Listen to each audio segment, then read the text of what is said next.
It's the Allen Show. We'll be locked in love. It's the Allen Show. We'll be locked in love. It's the Allen Show. We'll be locked in love. Welcome everyone to another edition of the Allen Powell Show. We are live via Facebook Live, also on YouTube. So you got a few ways to check us out. Got a great show for you as always. Got some new guys joining the set to help me do this thing.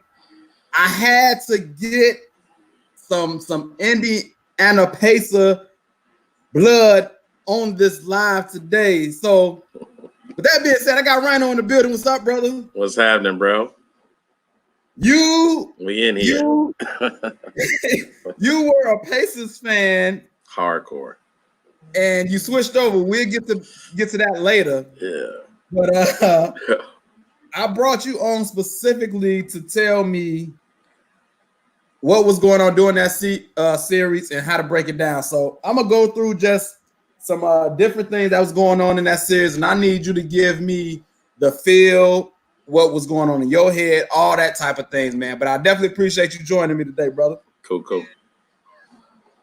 So I also got Danny joining me later because we had some wrestling stuff going on, man. And he's my wrestling expert, so he's gonna tell me what's going on with Dennis Rodman missing practice, joining the NWO, and how was the wrestling world at that time? We're gonna figure that out, and then we still gonna talk about just him missing practice in general and what that looks like in today's world. But I also got my co-host, the originator, with me, man. How you doing over there, brother? Man, I'm trying to make it, man. You know, these I don't know what's going on. I think I'm turning Teddy Riley today, but we're gonna get through this. Okay. We're gonna make it do what it do, man. But with all that being said, man, let's lock and load, get right into this show, man. Episode 9 and 10, the final 2 episodes. We seen the Pacers. The Pacers start out the show. The 98 year, that series went 7 games. And it was off the chain. Rhino, you were a diehard Pacers fan. Give me, I think the Bulls won game 1, but I want to talk about first of all how I felt Reggie Jordan had a lot of respect for Reggie Miller. Most definitely. And like I got people that's trying to downplay Reggie Miller like he wasn't a dog. Thanks for joining the show, Lance, brother. How you doing, man? I'm all good. What's happening, man? Can you hear me? I can hear you good. I bet. What's going on? So we just started the show, man, and we just talking about this 98 series, man. The Pacers. I got Rhino in the building because he was a diehard Pacers fan. Okay. I got my co-host, the originator, with us, and so I'm just trying to get the feel. We about to break down that series, and Rhino is going to give me the feel from an Indiana Pacers fan standpoint. Right. So I just started off by saying that first of all, Jordan had respect for Reggie, and you know we got a hater on constantly on Facebook talking about Jordan's competition. You know who I'm talking about, but he tried to downplay that era's players, and Reggie to me was a dog. I want to talk about this game 2, though. I believe it was game 2 when Reggie hit the shot, but in particularly the different things that led up to it. So we had Pippen miss 2 clutch free throws. They started in Chicago. See, we lost the first 2. That was key. We lost the first 2. Game 3, game 4 was the shot. Because game 4 was crucial because even when he hit that shot, you got to think about it. It was still what, a couple seconds left, and Jordan hit. That was when he did that double clutch, and then it just fell out. See, we was like, we were on 10 looking at Reggie, but see, Bird was sitting there like, hey, this ain't over, yo. This ain't over. I didn't see this. We didn't see that live though when it was going on. I was in the stadium in game 4. That's what I'm saying. I was there at game 4. That's the only Right. game I could get to. So like I didn't see Bird's reaction until Jalen Rose told us last night. yeah, that was real. That was Yeah, real it was. because Bird looked at it like, hey, I've seen this script many times. And Bird, with him being the clutch, he hit shots like that all day too. So it's like he knew, like, hey, we can't get this up. I mean, even with the double clutch. Hey, but yeah, Bird knew, because remember what he said on the earlier episode. He said, "Man, that's Jesus in a pair of sneakers." That's Jesus in a pair of sneakers. You heard it. You heard it. Right. Yeah. So I want to ask you this, man. So in that game, we had Pippen missed the 2 clutch free throws, 2 clutches.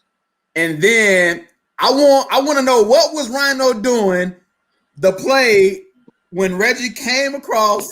Oh, I knew it was going to him. The crazy thing is, you could look over in the huddle, and you could just see Reggie sitting there like, I want the ball. I mean, everybody's stoic. And the crazy thing about it, if you look at the series, Rick Smits was carrying us the whole series.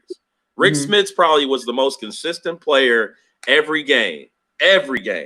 So even that game, it was like Rick was getting buckets too. So it's like you could have easily ran up and played for Rick, like they used to do with Patrick Ewing, the little come across the middle. That was Rick all day, all game. So it's like you could have went either way, but you could see Reggie like, Bird, Larry, give me the ball, bro. Like, this is me. This is me right now.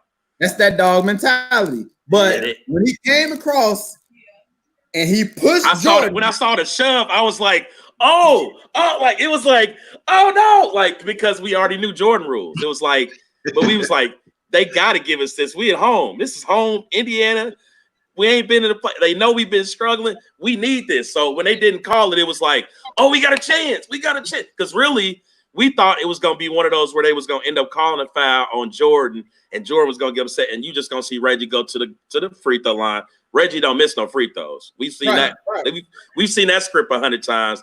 He don't miss free throws in clutch. But when they gave him a shot and he got open, I was like, oh, that's game. That's game right there. That's game. I think I literally like halfway had my hands up. Like it was one of those like, but hey, that was game. That was game. I mean, we were just that day. I mean, I remember leaving out of that stadium and just like, I mean, you couldn't tell me nothing. Like Reggie was the greatest player in the world. Like you couldn't tell me nothing. I don't care what. You couldn't tell me we weren't going to win this shit. Like that was the game where it was like, we got a chance. Because I think up until that point, it was one of those, it's the same thing over and over. We gonna get beat. We knew we weren't going to get swept, but it was just like, okay, if we don't win these 2 games, I don't want to go back to Chicago and I be even. That's it. Right. Lance, when you saying that as a Bulls fan, when you saying that, what was your reaction?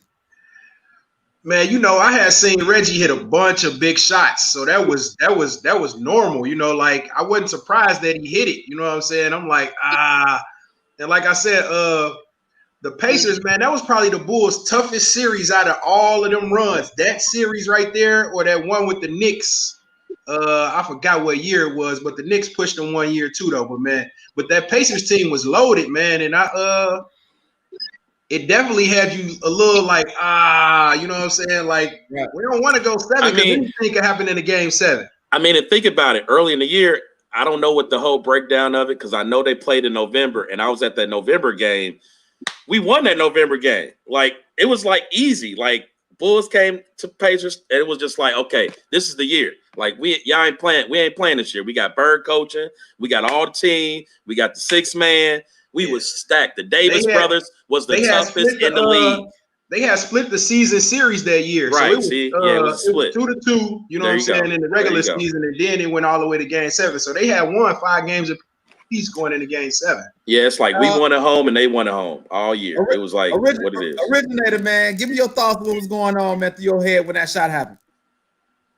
I mean, like Lance said, man, it was straight up home court advantage. I mean, I remember that game like it was yesterday. I remember when before that, Rodman got called for the illegal screen. There you go.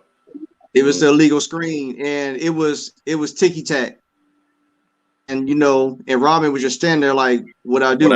So right. And he really didn't do anything. It was a ticky tack foul. It was the what they call reputation. phantom fouls. It was the reputation. Yeah, it was the reputation. That's so but then Al was like what I had told you before. I think we talked about this last week. With Scottie Pippen in clutch situations, he missed the 2 free throws. Mhm. And that and that opened things up. But he missed the 2 free throws, and then Pacers got the ball. So after that, when the Pacers got the ball, Reggie said, I'm gonna make sure, we're gonna put this thing in the ref's hand. We're gonna put the pressure on him, see if he's gonna do anything. Right. Now you see him going across the screen, and he gets to Jordan, arms extended, pushed him out the way. True. And Slight shove. I'm watching the game, and I'm like, hold on, the refs don't call that, but they call the ticky-tack illegal screen on the inbounds pass on Rodman. And I'm just like, oh man, we know that's straight home court advantage. Home court. And Reggie, man, I mean, you don't need that much space to get, to knock down the shot. So I mean, it was about at least 4 feet of separation after the push, on Mike. And like when Mike couldn't jump, he couldn't contest the shot because remember, Reggie was known as he had that reputation of kicking his leg out. So if Mike would trying to contest it, they were going to call a foul in. So it wasn't nothing to do. And so it was like it was all net, man. When I seen him release that ball from his hand, I knew it was going in. And like when the last shot with 0.7 seconds left, man, I just knew Mike was going to knock that shot down, man. The way it rattled in, I was like, yes. Then it came out like, oh, scariest moment. It was tough. You can hear a pin drop. I remember this, man. I remember seeing Reggie push and yelling at the TV. That's a foul. That is an offensive foul. Why are they not calling that? And it was like, that's that home court advantage. That's when home court advantage was a true home court advantage. Like, true. Like you got calls here and there, at the end of the game. Sure. So it was a crazy shot. And like you say, Originator, man, I forgot all about that. Jordan almost hit that shot afterwards, man. Like, man, it was in and out. Yeah. It was right there. It was right there. Yeah. So that was crazy. It was there. So after that, I want to go to game 7. Rhino. Game 7. First quarter. Blasting. Everybody blasted. Reggie came up like, I was like, oh, it's on. This is the year. I'm talking about first quarter. We was up by 12. What? Right. Clicking on all hill. Everybody hitting. Even Mully was like, okay, I'm not old no more. I still got it. But he was struggling too. I think we only got one good series out of good game out of him. So everybody clicking. I mean, the Davis brother, everybody coming off the bench.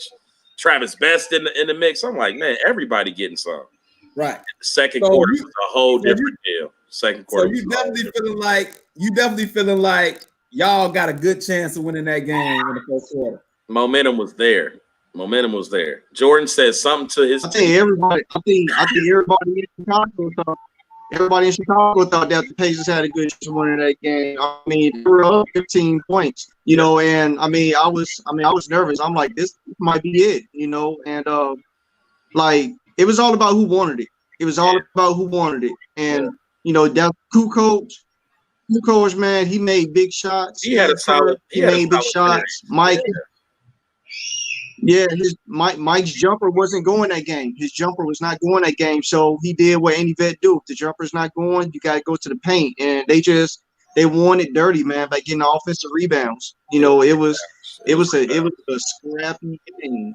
It was a scrappy game, man. And if you look at it, the key element that they didn't talk about either, Reggie didn't score not 1 point in the fourth quarter. Reggie didn't score 1 point. Rick Smith scored like 8, and I think somebody else had a free throw. But Reggie took 1 shot. Lance, man, how was you feeling, man? Bulls down 12 in the first quarter, man. Hey, so don't get me wrong. I was a little nervous, right? But at the same time, though, we was ready for stuff like that, man. So I was worried. Don't get me wrong. I was worried all the way through the fourth quarter because even with like 5 minutes left, we was down. So it was a tight game, like back and forth all the way through. I was definitely worried, but I knew we had Mike, though. So I'm like, if it's anybody that can pull it off, it's Mike. You know what I'm saying? So I still had a little confidence, but I was worried, though. I ain't gonna lie. Bro, game 7 down 12. You don't play around with no game 7. Like at home too. At home, and you down 12 in the first quarter. That's trouble. They came out trouble flat. for real. No lead is safe against Chicago, man. I mean, I seen these guys down 30 points, to the Denver Nuggets. You know what I'm saying, back in '96 when Mahmoud Abdul-Rauf, man, was just giving the buckets. They were up 30 points on Chicago, and Chicago came back and actually took the lead. But then, Mahmoud Abdul-Rauf was just too hot, you know what I'm saying? But Denver still won the game. But it just lets you know right there, man, like if they down, don't get too comfortable because they will come back. I mean, they have major firepower. That's like it was kind of like if you see Golden State down now, well, not this team, but the last team. If they was down 12, like that ain't no major deal. They can come back 12 points in the snap. That's 4-3. That's 4 threes right there. That's 4 threes back to back. But see, that's the difference though. It's like with the Bulls, they didn't have the Stephs and the Clays. At any moment in time they can get hot. Like you expect them to come back. Yeah. But when you at the crib, the Bulls got championship pedigree and they got defense. But for some reason, I feel like it's easier to come back if you got that 3-point shot. It's not as easy to grind your way back.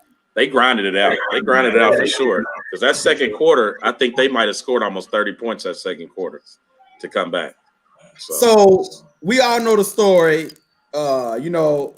They come back, but even in the fourth quarter, it was still close. Rhino, how was you feeling in the fourth quarter? Still a close game. I was mad. Like I'm sitting there because I'm looking at the team. I'm like, I just look up the clock and I just see it's just going nowhere. It's just a stalemate. And I'm like, literally, I said, where is Reggie? And I'm sitting there.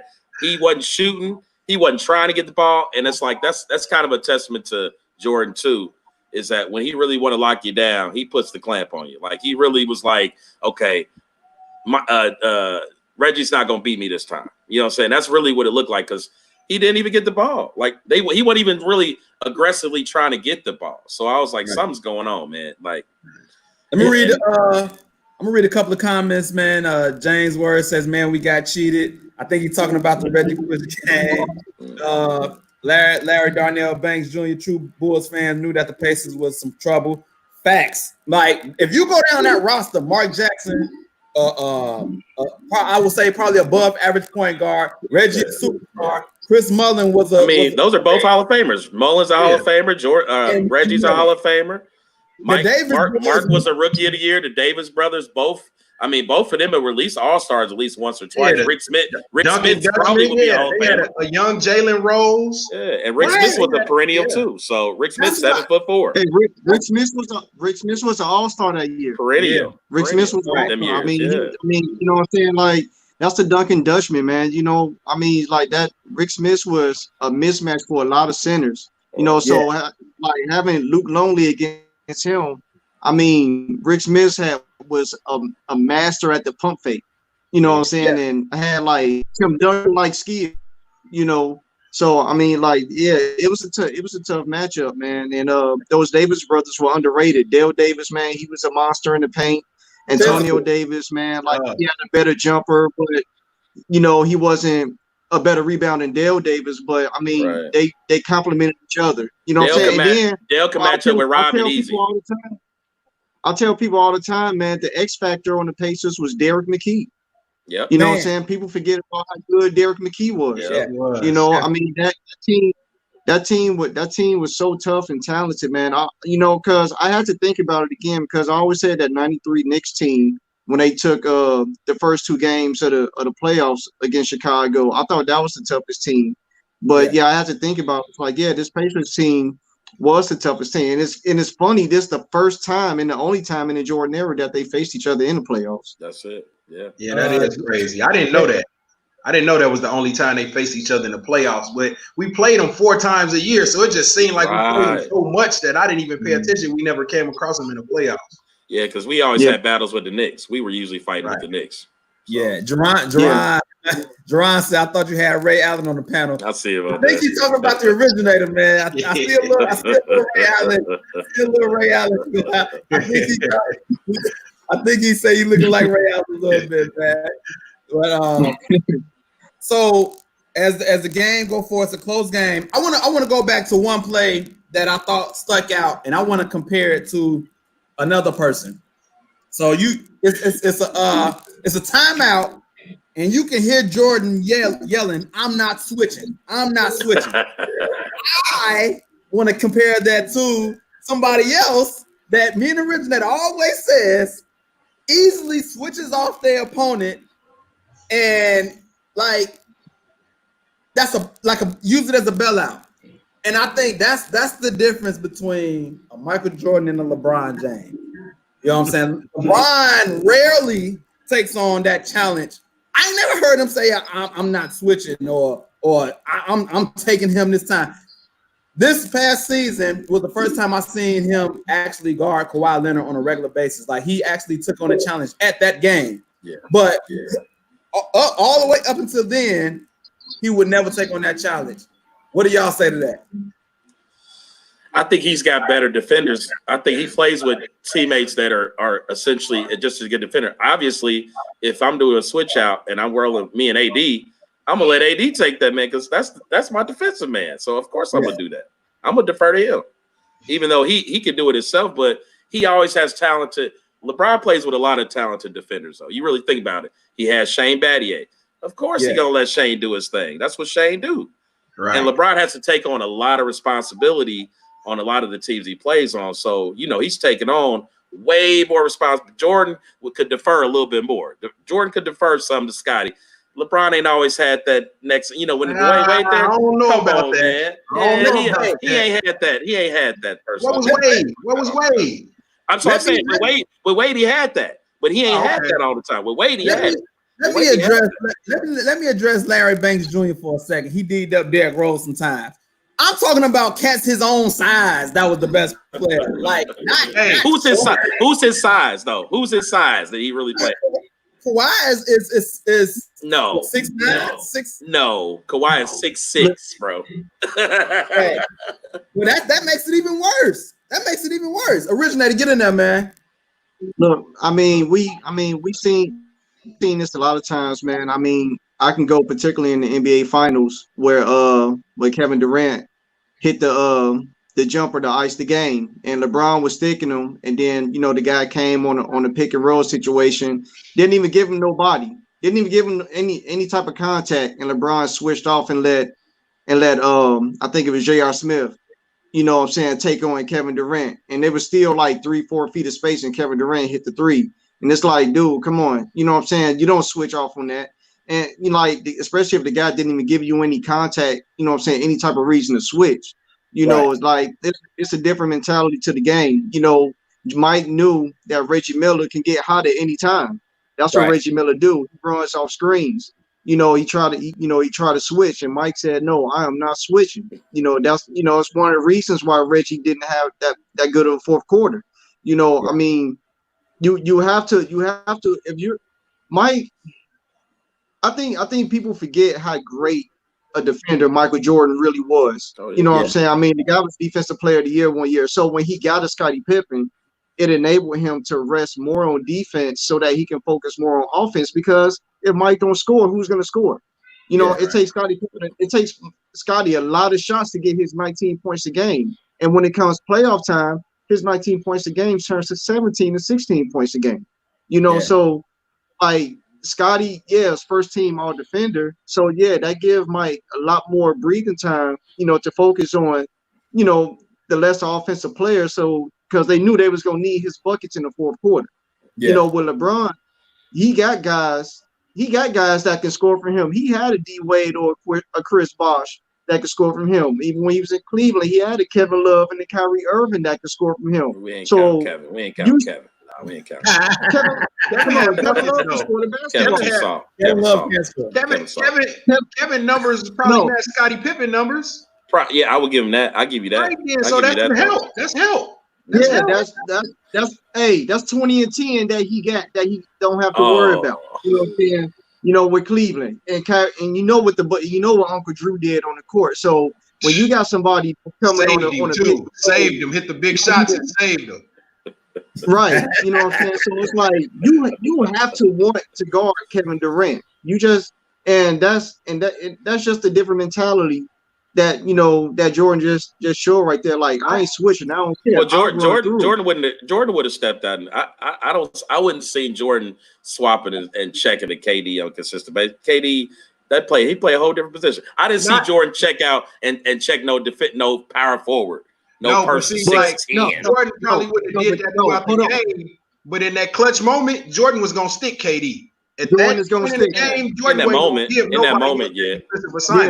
In that moment, yeah. Right. And if they down by LeBron, you know what I'm saying? That's why he has the potential to be that GOAT, but he don't have that dog to step up in them situations. He too passive. Like, if it happened, it happened. If it don't, it don't. Like, Mike is gonna make it happen. He's more magic. He's more magic than Mike. He's more magic than Mike. He's more magic than Mike. Period. I'm gonna tell you too. Also, man, like I tell Al this all the time. LeBron James is the Wilt Chamberlain of this generation. He's the most dominant player on the court. He's been the most dominant player on the court for the past 10 or so years. But, when it comes to winning the championships, he doesn't, he doesn't get the job done like he should. You know what I'm saying? We saw how dominant, we didn't see how dominant Wilt Chamberlain was, we know what happened. But when he went up against Peter Russell, he didn't get it done.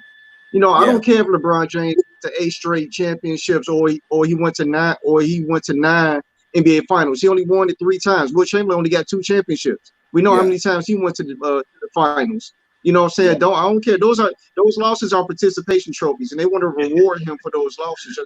Right. To 8 straight finals. I don't care about no participation trophies. Right, and I'm gonna say this last thing on LeBron because I know he's a hot topic. We can go on him all day. Oh yeah, but I feel like he can we've seen him dominate when he wants to. That's the only problem that I have with LeBron is he got everything that you need to dominate anytime he wants to, and he choose not to. I think basically because it's in his DNA to be a facilitator. But if he really wanted to be the GOAT, like if he had that dog mentality, he got the talent to do it. But he don't have it in the mind frame. He don't got that dog mentality. So that's all I'm gonna say about that. But Rhino, after that series, tell me the feel for the Pacers, man. After that loss. I didn't want to watch them beat up on Utah because I knew it was going to be a hoax. We had already seen it the year before that, and I think that's what everybody's like understanding was. It's like we knew that was the championship. That was it. Because after they left us, we were hoping that we tired them out enough to where I was like, it's gonna make it interesting. Let me ask you this: it was a hoax, man. You think the Pacers would have beat that Utah team? We would have beat any team. We would have beat any team in the league, but the Bulls. That was it. We would have beat any of them teams in the West. We were smacking them teams. We were smacking them teams in the West all year. Larry Bird had like the best record, I think, that season. Dang near, like we were smacking folks that year. Originated, what you think about that? Who will win between that Pacers team and Jazz team? We matched up. I think that Jazz team would have. It was a good matchup, man. But Karl Malone, man, they didn't have a power forward to stop. What y'all beat them 4-2? What y'all beat them at 4 games to 2? Yeah. And that game they won, the second game they won, they should have won that. The second game they won, Jordan almost beat them on that last second shot. Hey, Jerron said nah. He said he was a little nervous against the Jazz the second time. I think we all were. I was tired. Y'all were tired. They had the best record in the league that year. Utah had home court advantage. They were the best team. They were, but I don't think they would. They actually had the same. No, they actually had the same record as the Bulls that year. Both of them were 62-20. But Utah had came back when the Bulls was up by 20-something points during the regular season. Utah came back and won that game at home, and that gave them the home court advantage. Yeah. Like when they cut, so pretty much they gave them the tiebreak because they were both 62-20. We weren't scared of Stockton and Malone. I mean, but we were not scared of them fools. So speaking of the Utah Jazz, I want to get into that 97's finals. And game 1. Again, Michael Jordan, game 1, hits the game-winning shot in the finals. Big time clutch.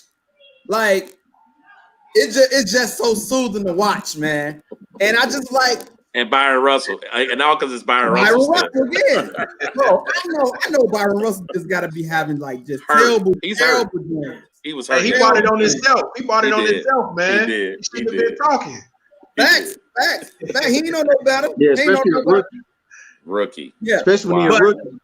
Lance, I'm gonna come to you first on this one, man. As a diehard Bulls fan, man, when Jordan hit that game winner, man, was you accustomed to it, or does it still do something to you even after time after time? So I was accustomed to it, right? But this is 20 plus years later, and I still felt like a kid again watching that last night. Like, man, you don't never get just like used to that. Like, I mean, I got used to it, but every time it gets you excited all over again. Like, I felt like it was 98 again, for real. Like, man, it's crazy, bro. Like, I don't think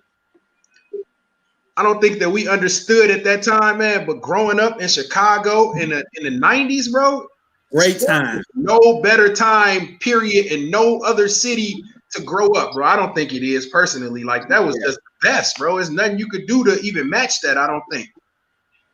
Originator, man, how did you feel when he did that again, man? 97 for game 1 in the finals. I mean, you know what I'm saying? It's like, you know, whenever game's tied, ball in his hand, I mean, you know what I'm saying? We've seen him do it so many times, you know what I'm saying? But like, whenever he hit the game-winning shot, I mean, boom, there it is. It's like it's like watching him play against the Cavs in '89. You know what I'm saying? When, you know, like Craig Elo shot, yeah, man. But the only thing about what happened, you know, in that episode when they talked about that game, they missed it. They should have talked about Scottie Pippen whispering to Karl Malone, "Mailman don't deliver on Sunday." Yeah, they should have put that in. Yeah. Malone missed both them free throws from Phoenix, like "Mailman don't deliver on Sunday," and he choked.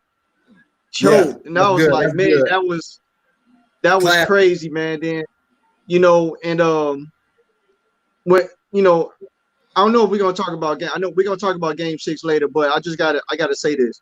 With the way that play was set up in game 1, it was in game 6 when Steve Kerr hit the shot, it was the same exact play. Jordan, his IQ was so high. He had the ball isolated on Russell, on left wing, hit the game-winning shot in game 1.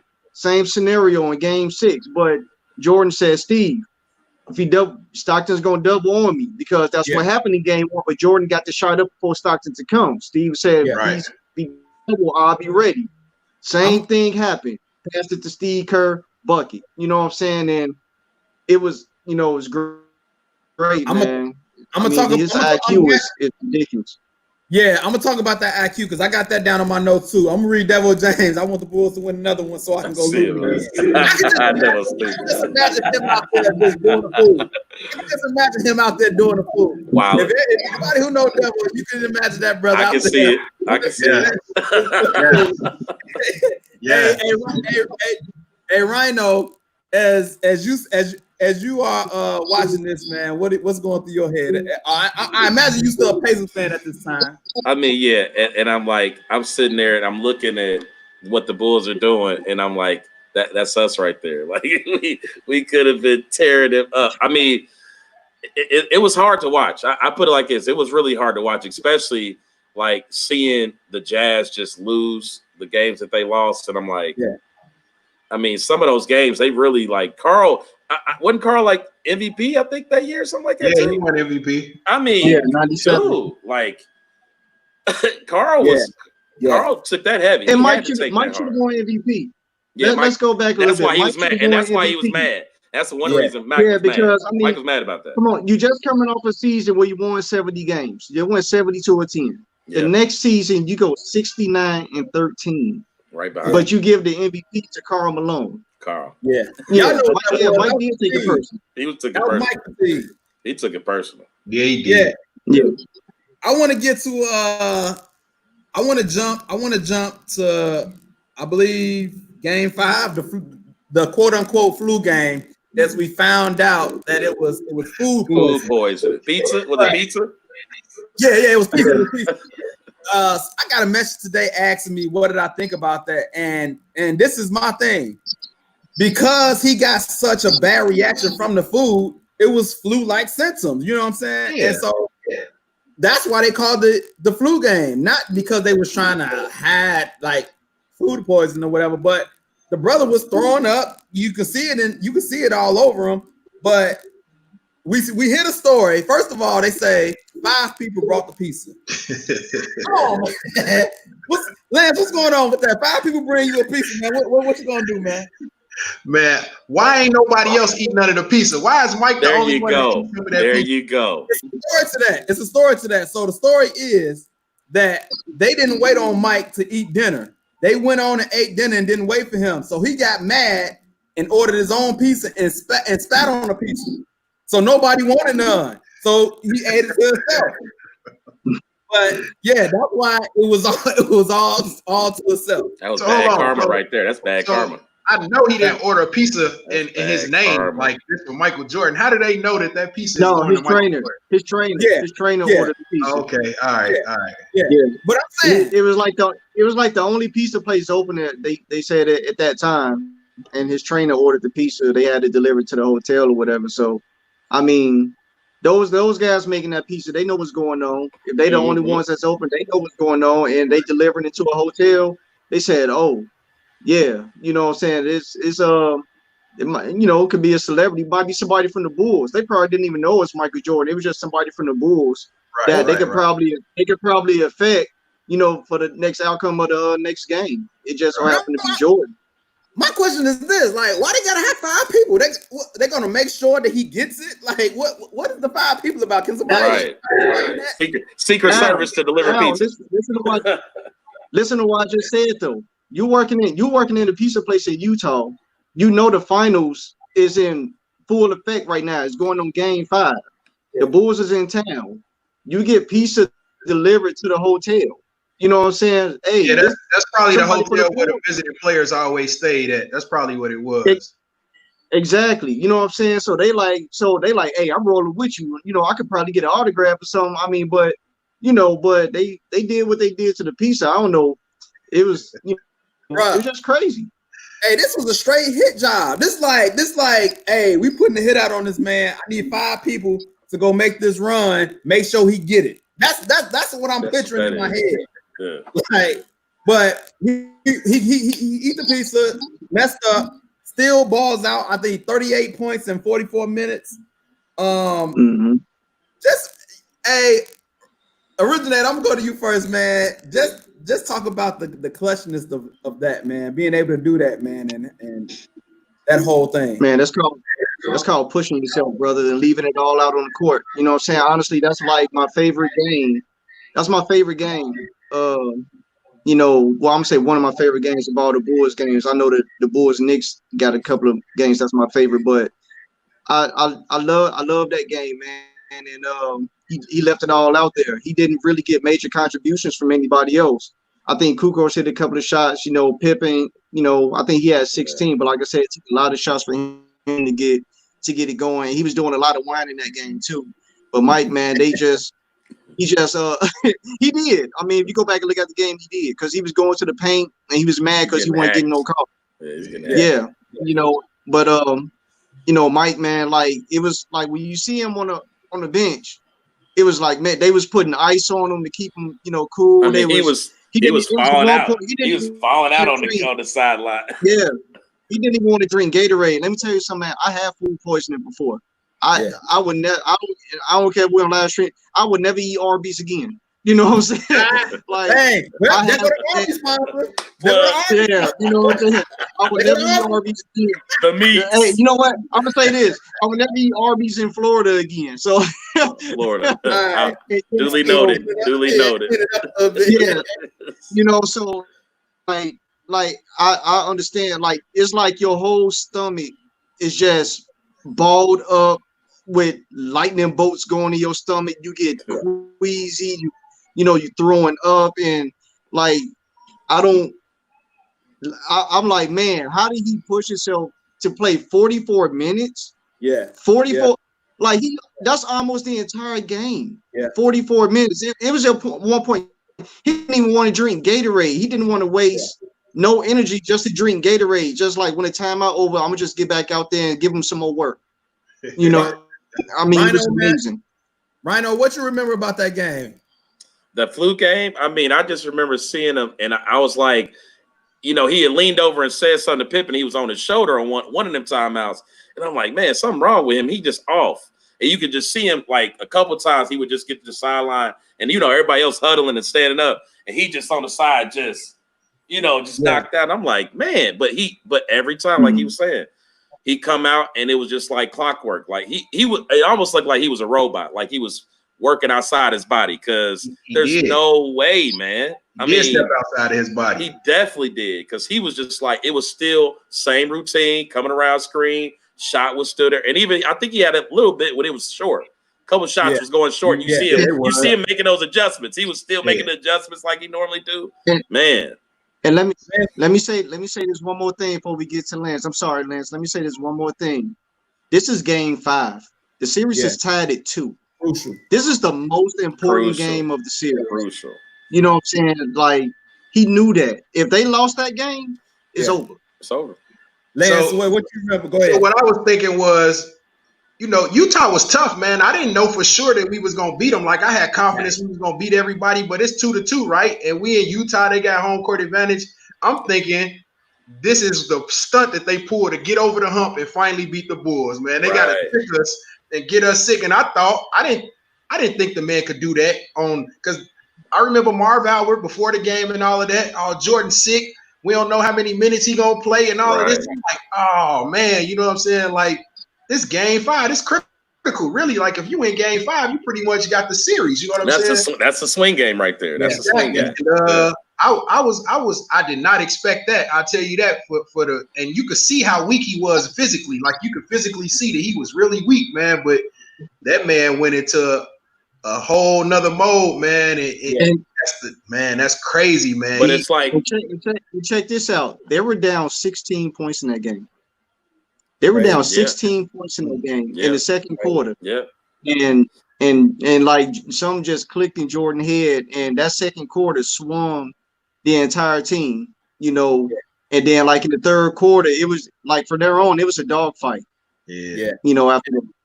I remember this, man, and I think y'all already touched on it, but him slumped over, but the towel over his head. Just like how bro, you can't fake that. This ain't no Paul Pierce in a wheelchair. Then hey, and then the crowd in Utah used to be real hostile. Rowdy. The crowd was man. I'm like, man, they got us, man. They done tricked us, man. They had to give my that was not an easy place to play in by any means. Yeah. I want to jump to the game clincher. And I want to talk about the Steve Kerr shot, and specifically originated, brought it up earlier. I want to talk about Jordan's IQ, because once again, we hear so much about LeBron James' IQ, how he remember plays, this and that. Jordan told him what was going to happen, how it was going to happen, be ready.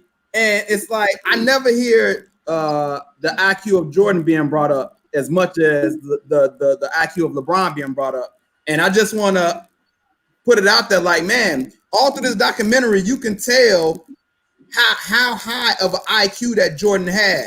So, originated, just touch on, man, his IQ and that play specifically. Yeah, it's a gift. It's a gift, you know, and it's only 2 other players that I've seen with an IQ like that, and it's Magic Johnson and Larry Bird. You know, I mean, Al, you know, that those 3 guys, they could see things way before it happened. Like, they were already up 4 moves before you make your 1.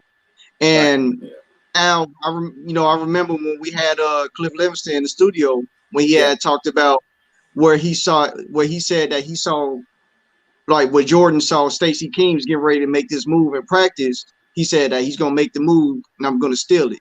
You know what I'm saying? Like, like he already seen it, that Stacey Keems was gonna make this move. And he was going to take the ball, go down the court, and just dunk it. You know, I mean, it's like some people have it and some people don't. But honestly, man, that's just overall studying the craft, knowing your opponent. You know what you hear Stacey King say all the time when you watch the Bulls game. Know your personnel. Yeah. Know your personnel. You know what I'm saying? And like Jordan knew what Stockton was going to do. He remembered what he did in that first game. Like he didn't get to double Jordan in the first game because it was too late. It was ISO, game. Jordan remembered that. And they actually said what made him remember is it was a time that John Stockton did double and stole the ball from him. And he remembered that. Yeah. He remembered that. Go ahead. That was in game 4. Yeah.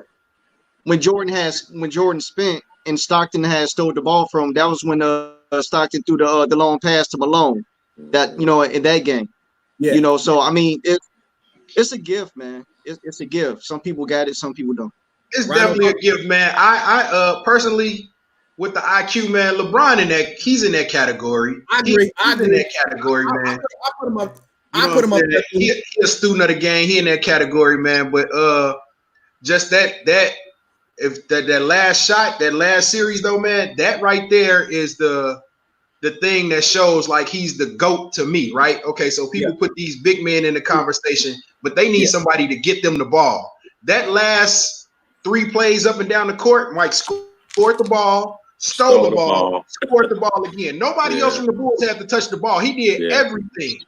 Right. He didn't need no help. You know what I'm saying? Like that's what make him the GOAT to me, man. And I think go ahead, Rhino. No, and I think just piggybacking on that, I feel like what makes Jordan unique is he was always at the IQ, but I think he knew how to, as he got older, it was a chess move. And I think he more so was like, that's how he was able to really preserve his body, because a lot of times he'd make that decision and do something that may not require him to be so athletic, but he done thought about how to use maybe somebody else or use something crafty to get the job done. And that's how he was able to really prolong, and his IQ was on another level by the time he was at the end. One more thing, though, man. I think Phil Jackson deserved a little bit of credit, man, because for pulling it out of him. Yeah, he pulled it out of him, man, and he had those other guys with the right mindset and had them ready. Jordan did it too, though, but like he had them other guys, like, man, to elevate them to that level. Exactly. He elevated them to get to that point. He played mind games with them, man, and he had them ready, man. So Phil Jackson deserved a little bit of credit for that too, though. Yeah. Before I'm gonna get to Antonio Ghostin question real quick, but this is one thing I want to say about Jordan's IQ as well. And it could be me being a homer, but to me, the difference between LeBron and Jordan is LeBron makes the correct play, the quote unquote correct play all the time, no matter the circumstances. I believe Jordan knows the right time to make the right play. And I think that's the difference. LeBron is always worried about making the right play all the time, no matter the circumstances. And Jordan, like, okay. And I think Jordan's willing to go against the grain. If you do have that play, he's still willing to go against the grain and say, I'm putting it on me. I'll put it on my back. Right. That's the difference. What I always say about LeBron, he does have an IQ, but it's a lot of times where he does outthink himself. Yes. I've seen LeBron, particularly in situations. I'm gonna go to the 2011 finals against the Mavericks. You got JJ Barea posting up. You're backing him down, but you're waiting for somebody to come for the double team to go for a wide open three. Yes, definitely. You know what I'm saying? It's like you got a 95% chance to make this layup here, but you decrease your chance of hitting the shot by waiting for a double team and get a wide open three. And then you know what I'm saying? Like, and then pass to Mario Thomas or Norris Cole, and then start yelling at them when they don't make the shot. Exactly. You know, you're out thinking yourself. You know what I'm saying? So that's the difference right there. It's a whole different mentality to the game. Let's address Antonio Ghost. He said, "Does this documentary solidify MJ as the GOAT? Don't judge me for acts." I'm gonna go first on this, man.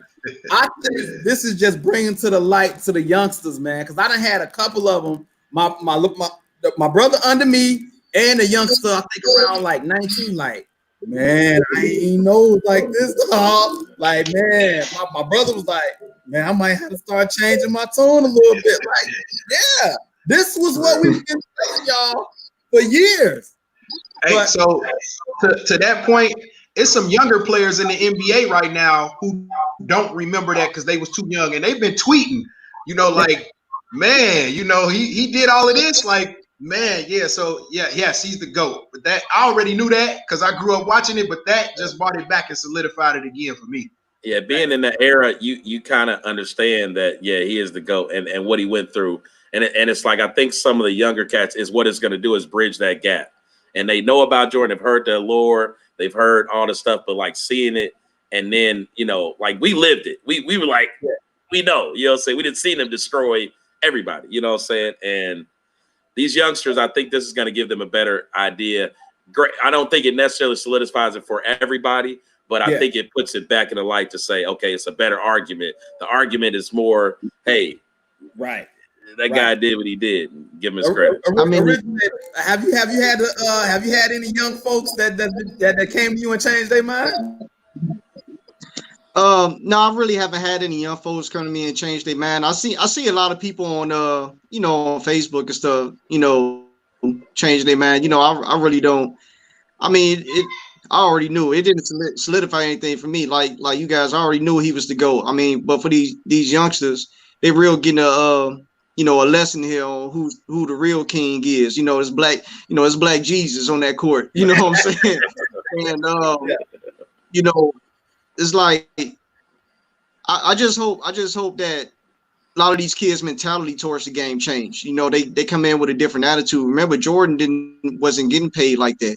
Until his last 3 years. These kids coming in making 2 times more money Jordan was when he retired.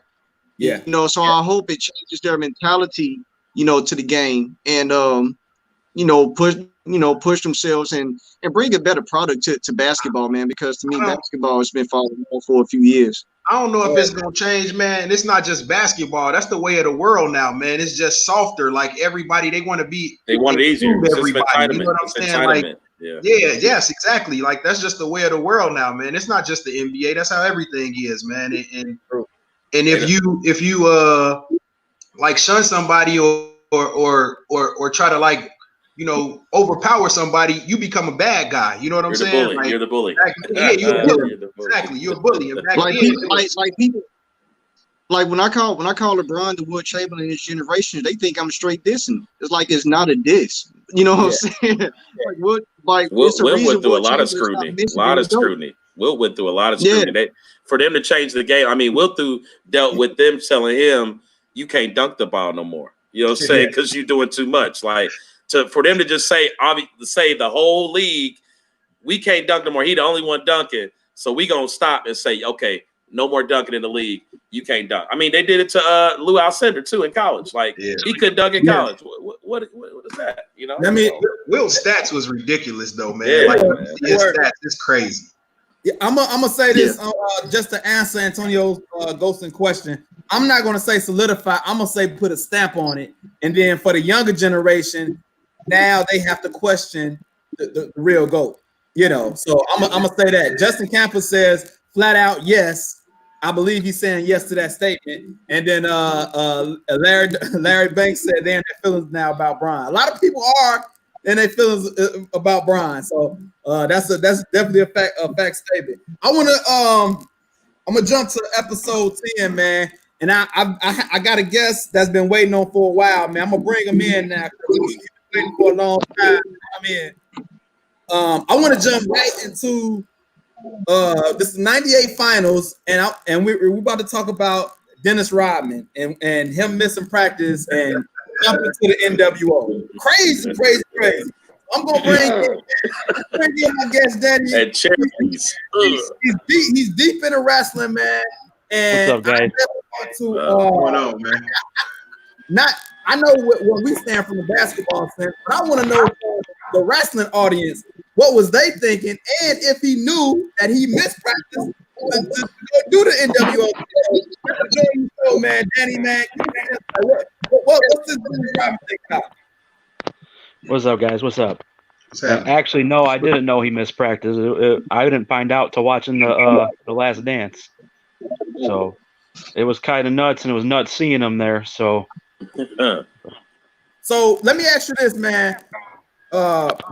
When Dennis Rodman, I want to know when Dennis Rodman joins wrestling, what is the overall feeling about it? Like, are y'all happy about it? Y'all, what do y'all think is gonna bring to the table? Having a basketball player join. You know, Rodman, he's a character. We all already knew that, but yeah, it was pretty cool seeing him join. Him and Hulk Hogan were already friends. They've been friends since Hulk Hogan wore yellow and red, and then he came out in the NWO, and Rodman skips practice and shows up one day. We all thought it was pretty cool. We didn't know he was trying to mess up with that championship, though. I didn't know that they had like a little video saying like, yeah, you just practice Rodman. Like that video didn't come out. I don't. This is my first time seeing it to the Last Dance. Yeah. But I don't know about that was the whole reason. That was the whole reason for this documentary. It was a lot of unseen footage that the Bulls team allowed for that last season. Mm-hmm. Yeah. So Danny, when you found out that he dipped out on a practice to join, I would say your favorite sport, what was your thoughts on that? I mean, I wouldn't do it, not in a championship series, but you know, Dennis Rodman, like I said, he's a character. He's got the money to pay that fine. He's going to pay that fine, and Right. he joined wrestling. And Karl Malone, a couple weeks after the championship was over, showed up too, and they ended up having a match at WCW Bash at the Beach. I forgot about that. Karl Malone sure did go to wrestling too. There's actually a funny story. They knew Karl Malone was going to come shortly after the finals were over, and Eric Bischoff actually paid Dennis Rodman a little more to get in that scuffle with Karl Malone in Game 6 of the '98 finals. It was actually planned. He paid him a little. Yeah, that scuffle was all start. It was all part of it. And then a week later, Diamond Dallas Page introduces his special guest partner at Bash at the Beach to go against Rodman and Hogan as Karl Malone. Yeah, because they did get into it. Yeah, they did. Yeah. Nice. I had that Bash at the Beach on tape. I had it on tape. Nice. Hey, Originator, he bringing some inside information like you be bringing, bro. Like some stories. I like that. Yeah. But, hey, I want to get your thoughts though, man. Lance, I'm gonna come to you first, man. When you found out that he did that, man, and what was your thoughts about it? And then what did it look like in today? All right. So if you remember before though, when they was in Utah, they used to let Rodman go to Vegas. You know what I'm saying? Mm-hmm. Jordan and them let him do his thing. So it was a precedent that had already been set. You know what I'm saying? So I don't think that Rodman was different, bro. Like he was gonna do what he wanted to do. Like, and the Bulls pretty much let him do what he wanted to do, long as he showed up on that court and gave it his all. So that was never a question. So I think that he was just like, I'm Rodman, you know what I'm saying? I'm gonna do what I want to do, and I'll deal with the consequences later. I'll be there for the game. That's all that matters. You know what I'm saying? Yeah. It was crazy, but I kind of, that's when I was phasing out of wrestling. I used to watch wrestling a lot when I was young. Right. I remember that, but he just brought back. I forgot all about Karl Malone and stuff, but I do remember when they attacked Diamond Dallas Page with them chairs and stuff, man. Yeah, I remember the chairs. Hey, I remember that was everywhere. Karl Malone pants. He had like on some shiny tight shiny. pants. They were like some chaps, shiny chaps or something. Nice purple pants, man. They're purple bluish. Cut off t-shirt. Right. Hey, Originator, what do you think about when you seen this on the documentary, man? What was your thoughts? I mean, like you said, man, I didn't know Phil got into him like that in practice. I mean, I don't think anybody saw that until yesterday. But I mean, like just being a kid, seeing him attack Diamond Dallas Page, him and Hogan with the chairs and stuff. I mean, like I remember me and my cousin was just going crazy.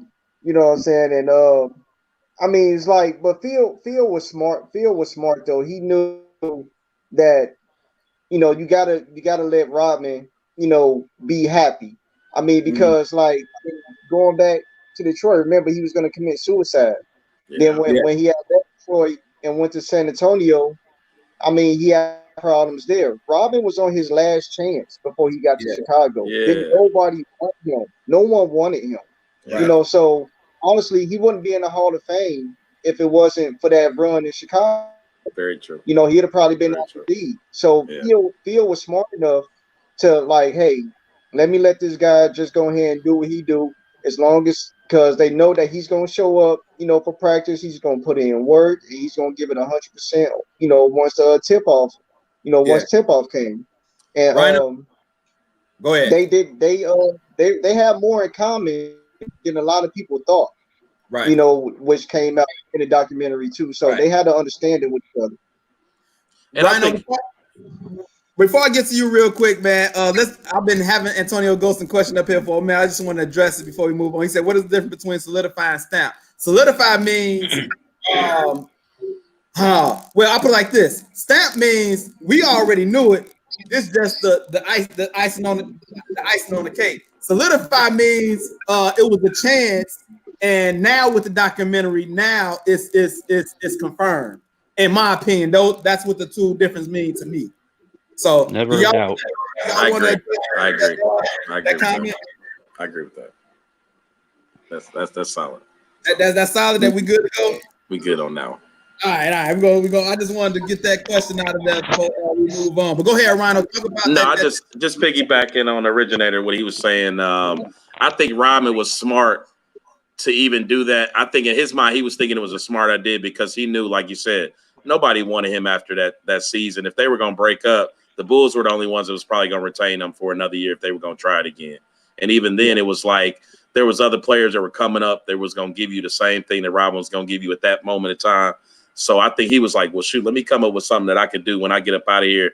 I can do this wrestling thing for a little bit. It can make me a bigger celebrity. I can roll off into something else. I think his agent was kind of like, let's do something that's going, continue to keep the Rodman, allure out there. Once his career is over, I still want to be, superstar. So relevant, right. Yeah. Danny, real quick, man, who's the better wrestler, Dennis or Karl Malone? In your wrestling expertise, probably Dennis Rodman. Karl Malone, he was sorry, man. He should stick to basketball. He actually came 2 years ago to WWE SmackDown and helped out a guy called Bobby Roode against Goldust. And he did all right then. He got a little better, but he should definitely stick to basketball.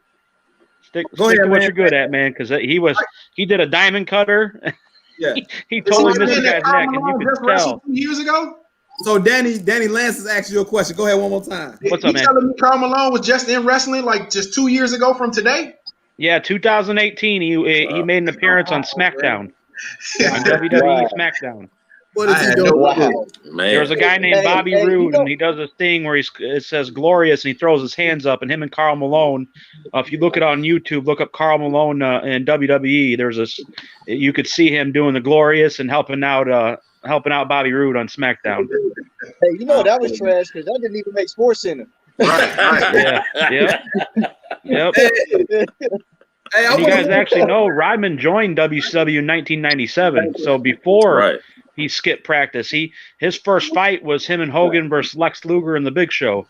Right. Was his first fight in WCW, and then later on he joined NWO, and that's when the skip practice. He was coming with them weak flare chops. I remember that. He was coming with them weak chops. Yep. Boy, that tall guy up in there doing those flare chops looked funny as heck, man. Yeah, that's good stuff, man. Danny, appreciate you joining us, man. Keep bringing that stuff, man. Anytime some wrestling comes on again, I'm bringing you back, brother. Appreciate you. All right. Sounds good, guys. Bear down. Man, thanks.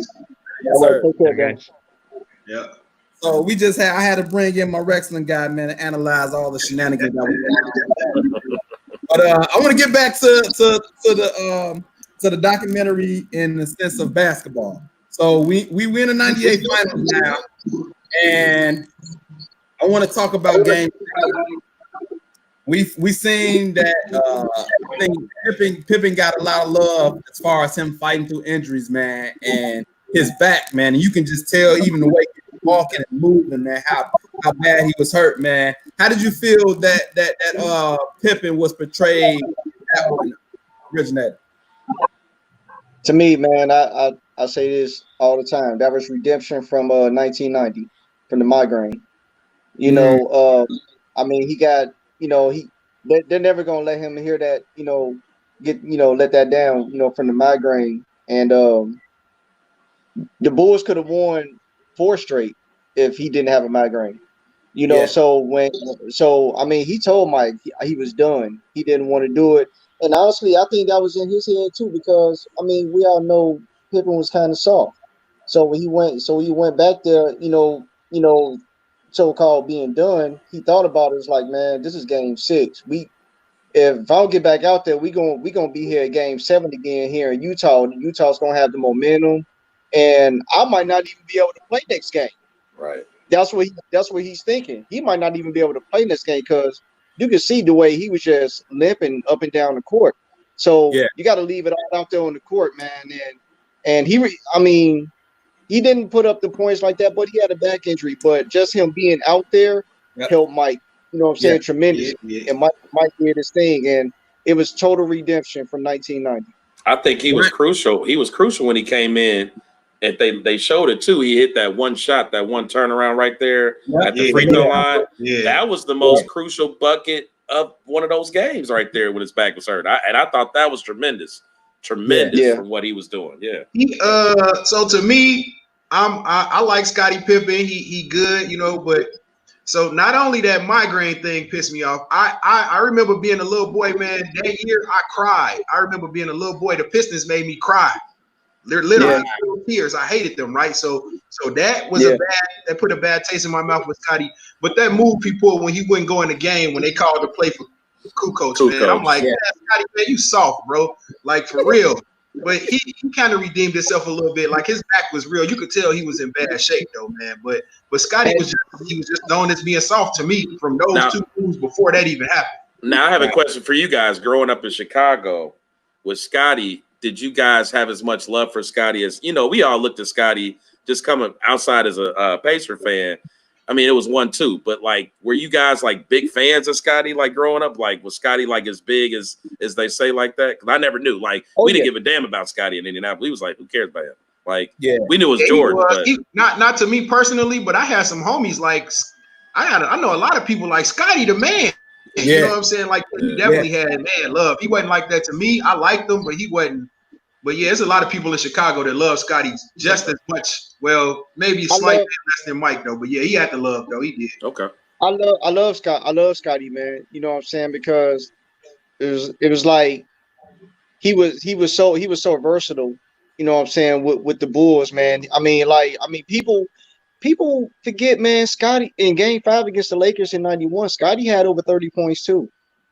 You know what I'm saying? Like Scottie was a big part of the comeback in '92 against Portland in Game 6 when they was down 15. Scottie was the one when Jordan was on the bench that, you know what I'm saying, that helped spark that comeback. In '93, you know what I'm saying, Scottie and Barkley. So not trying to cut you off though, but you naming a lot of good Scottie moments, man. Like he had, but what about when he Portland, man, and they let the Lakers come back on him in the fourth quarter? What about that Scottie though? Wait, say that again. What about the Game 7 in Portland when they let the Lakers come back on him? What about that Scottie though? He ain't show up then. The post Bulls. Honestly, you see now, you know what I'm saying? Now we're reaching out because Scottie was a shell of himself.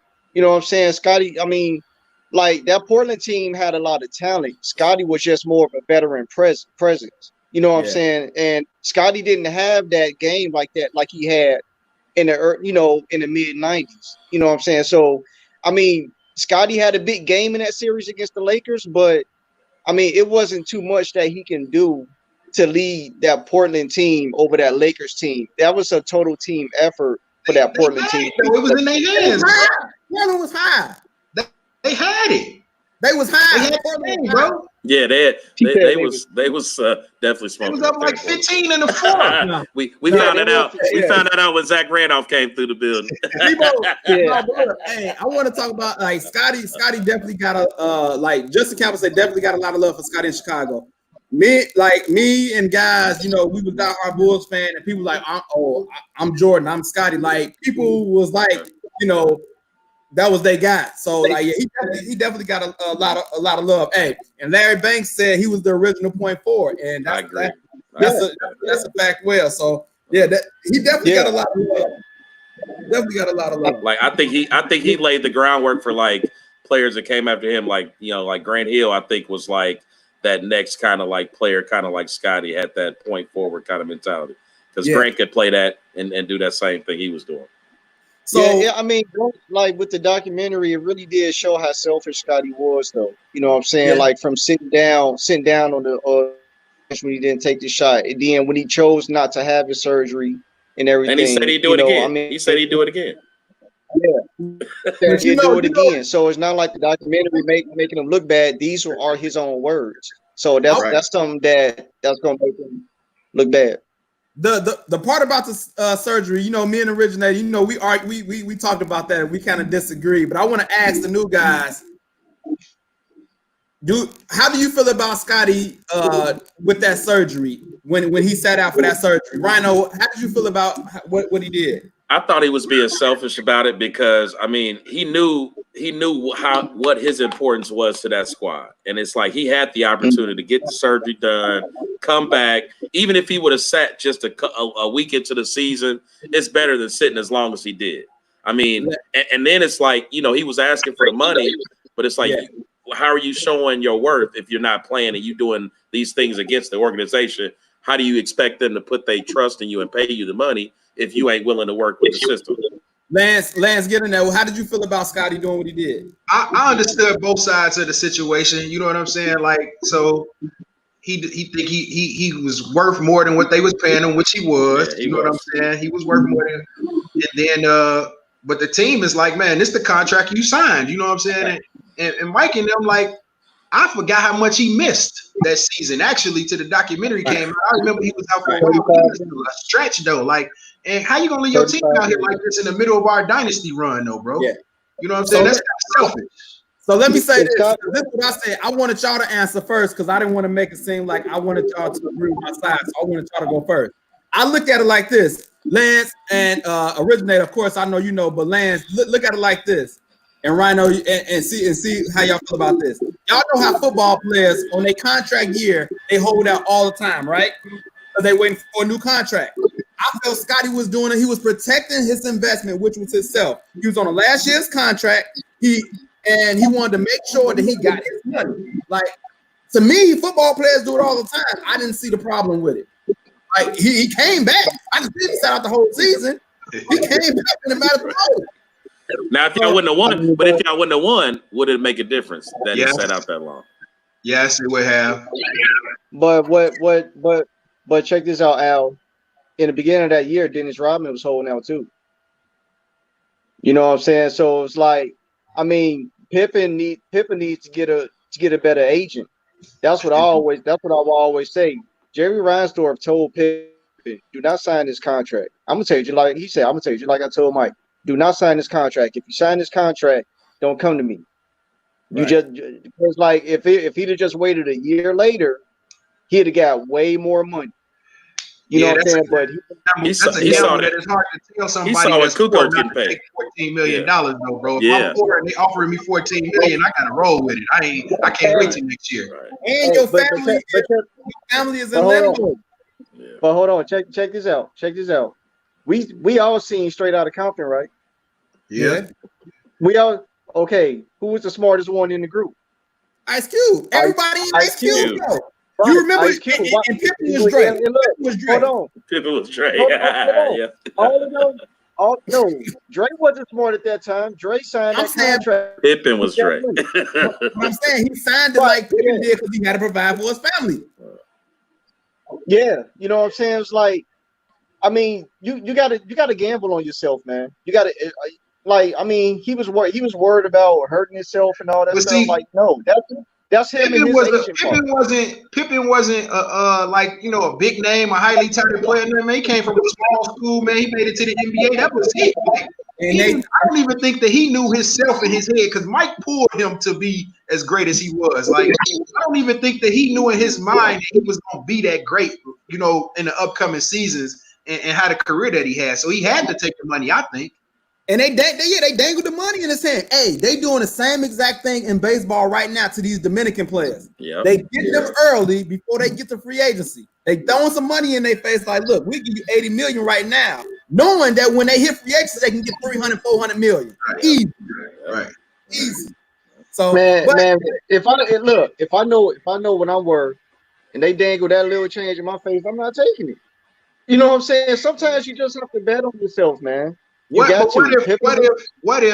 let's just say what if you get into a Brandon Roy situation? Yeah, with the knees and What if you that get can hurt, happen to anybody? Yeah. Hey, check this out. That happened to Mike. Look, that happened to Mike his second year. But it wasn't when he broke his foot.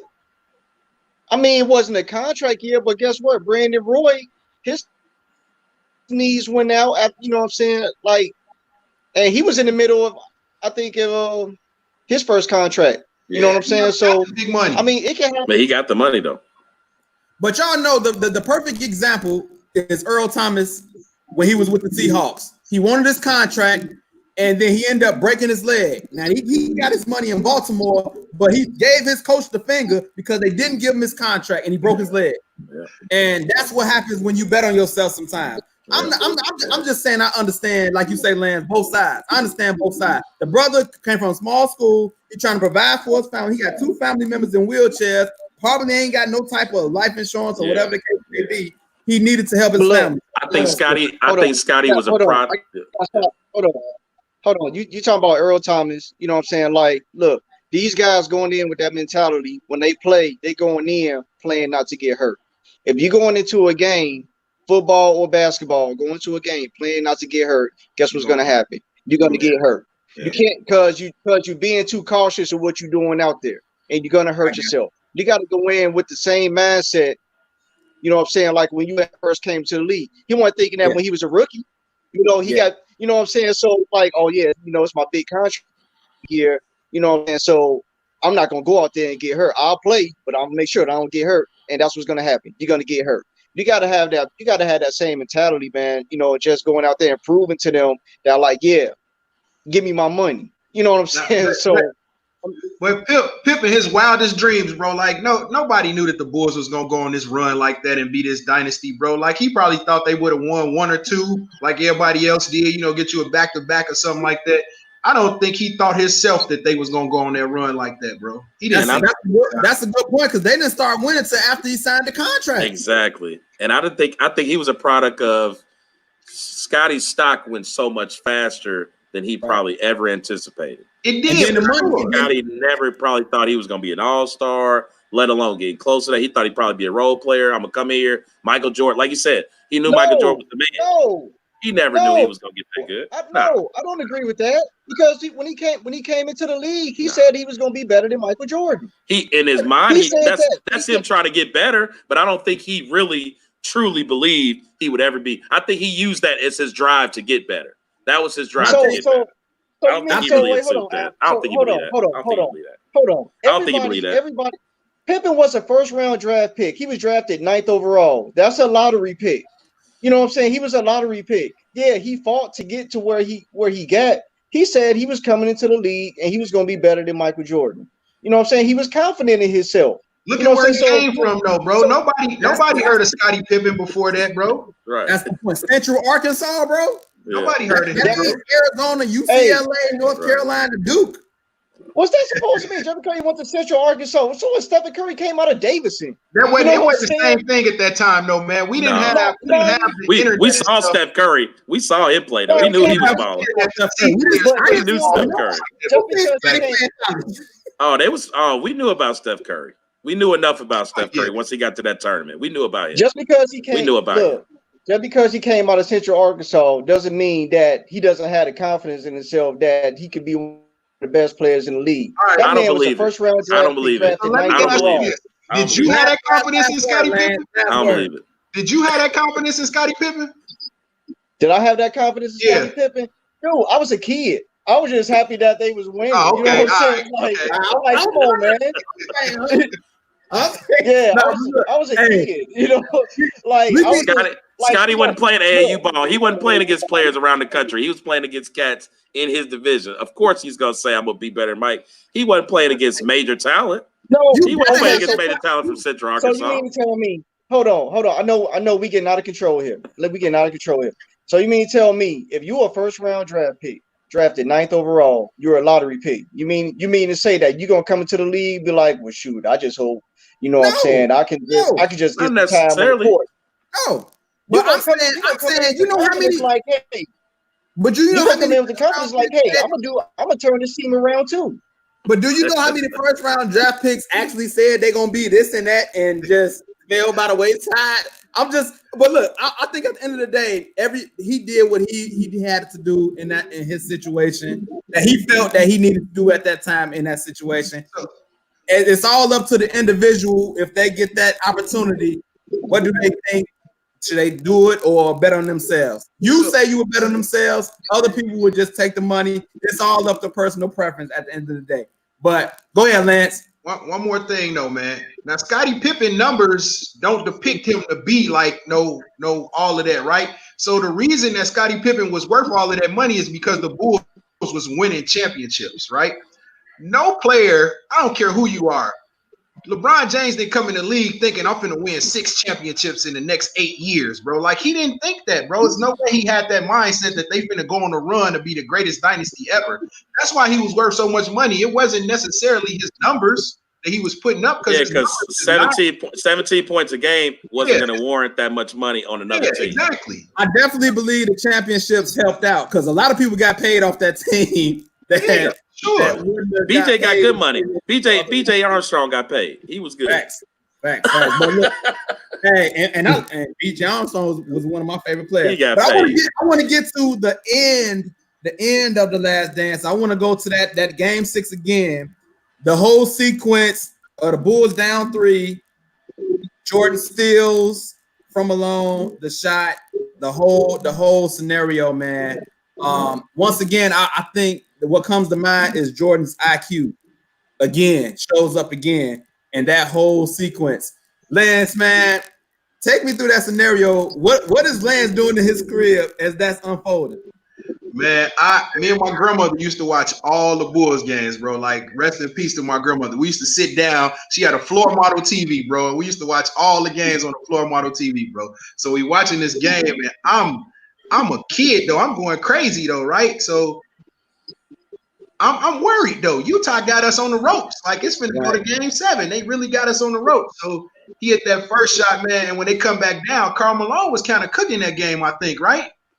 Good. So they get Karl Malone the ball in the post, and I'm like, if he gets to the free throw line, he shoot free throws good and everything. You know what I'm saying? Right. Like, man, we need to stop. You know, but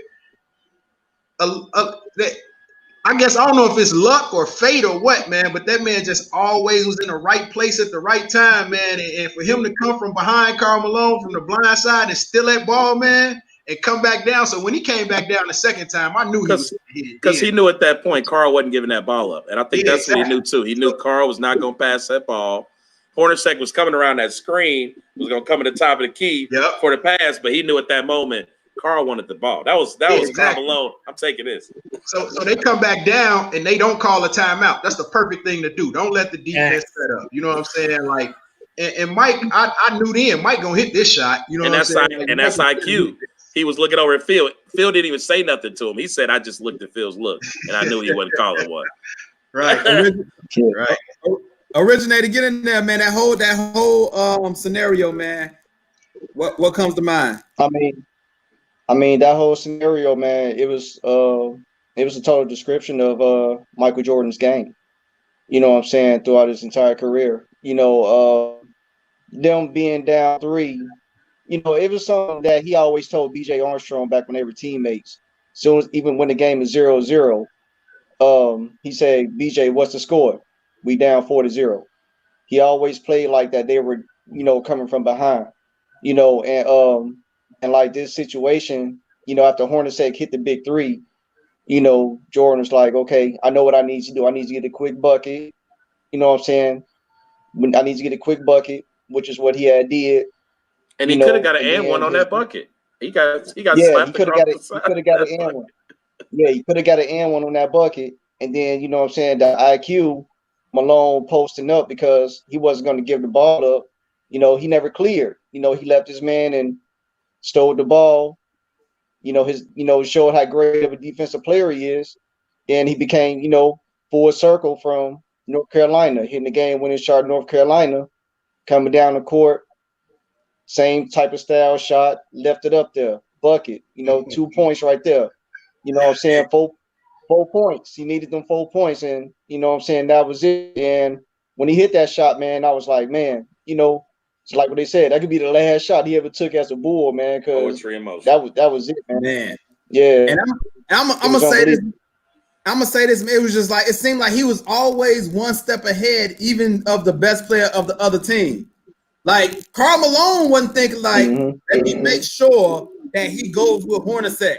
You know what I'm saying? But Jordan is thinking, he's not worried about me making sure that I go with Hornacek. So I'm gonna come back. It's like the IQ was just on another level, man. These type of plays, bro, like sets him apart from anybody.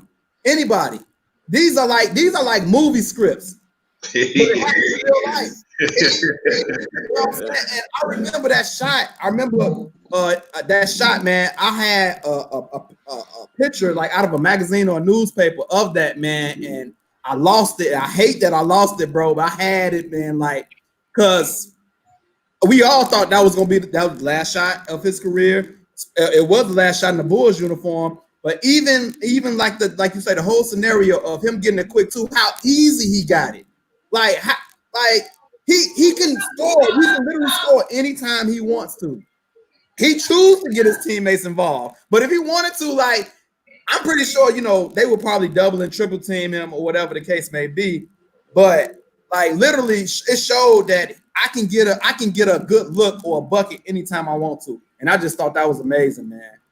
And so I think that whole scenario, y'all know the end of it, man. They end up winning the whole thing. And then we found out at the end that at the beginning of this whole thing, you know how Jerry Krause was like, I don't care if you go 82-0, this is it. It comes out though that Reinsdorf came to Jackson after the fact, was like offered them another 1 year deal. Stay, bro. You can stay.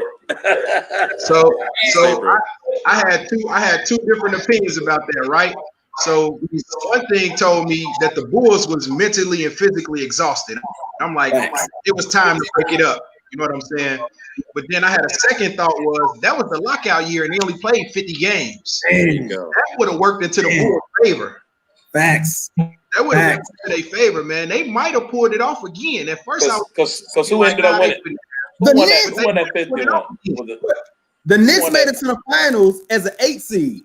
Who won that one that year though? That next year was that San Antonio won. And see, that was another one when we came back that next year. The Pacers was trying to fight for that one. That was a good year too.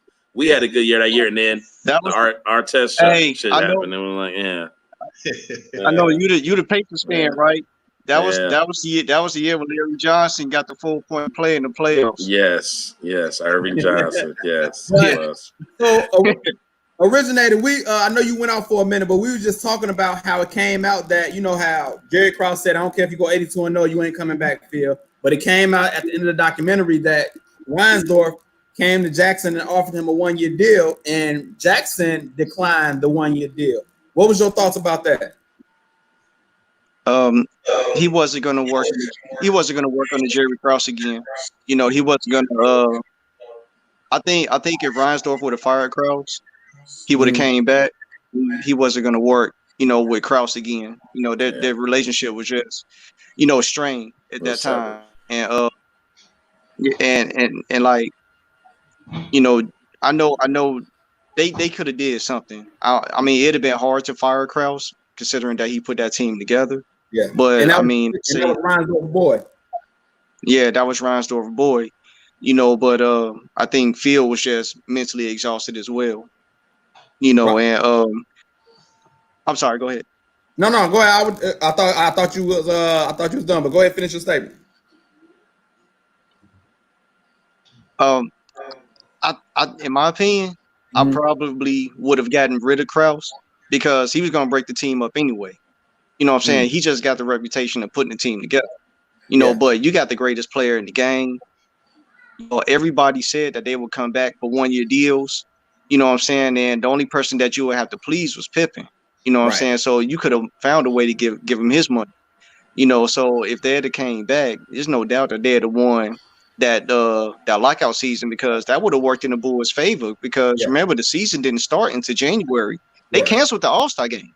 Right. So the season didn't start in January. So Jordan would have been well rested, and they would have demolished that entire season. That's exactly what I said.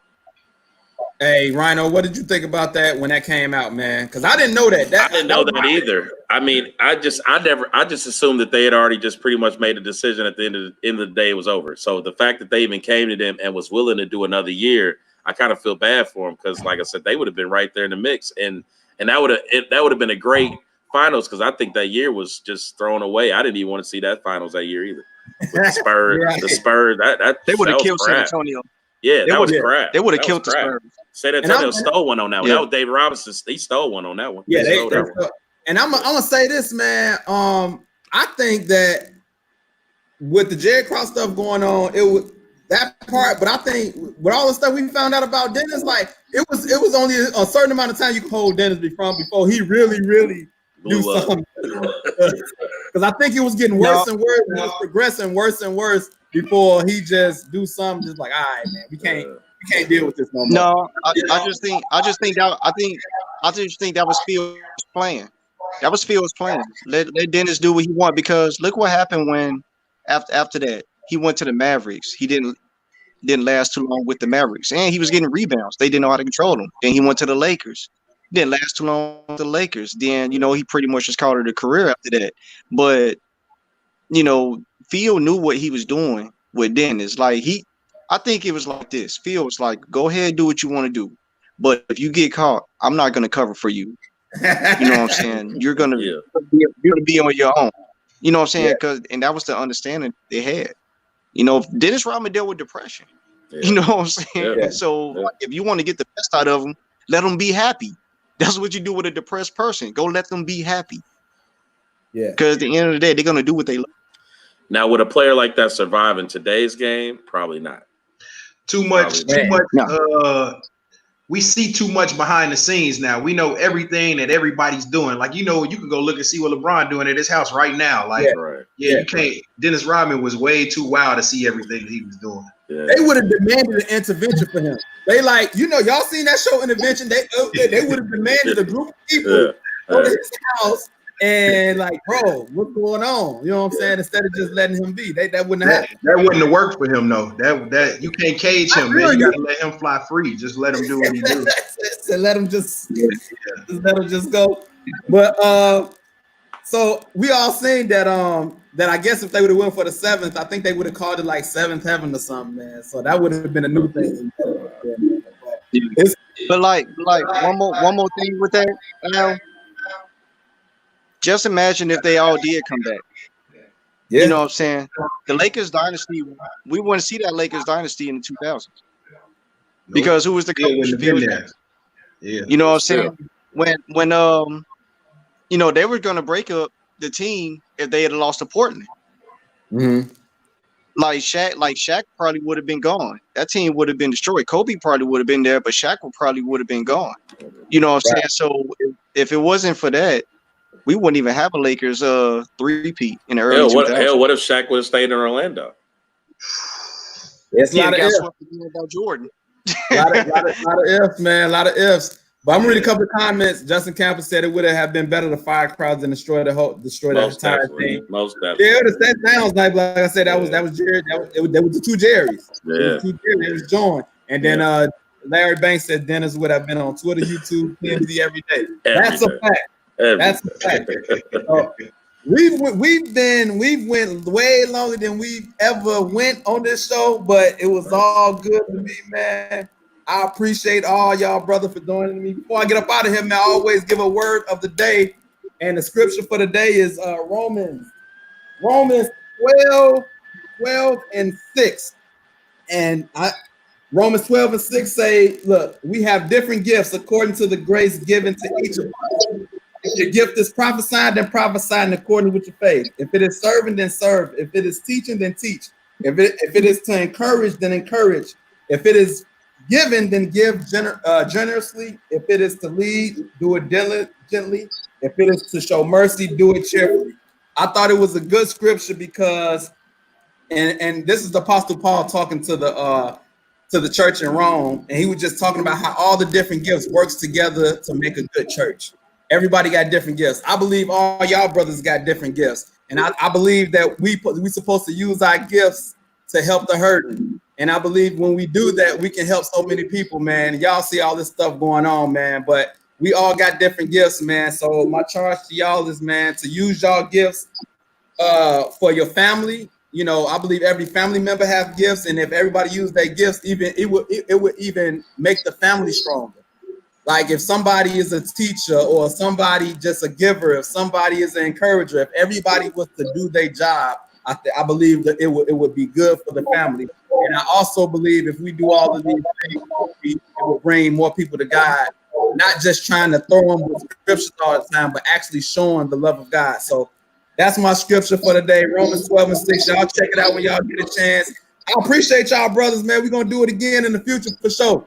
Thanks for having me, For man. sure, man. Thanks for having me, bro. I appreciate it, man. I appreciate it. That's what's up, man. So look, as y'all know, we'll see y'all next week at our regular day, Tuesday. See y'all next week. All right. All right, peace. Yes, sir.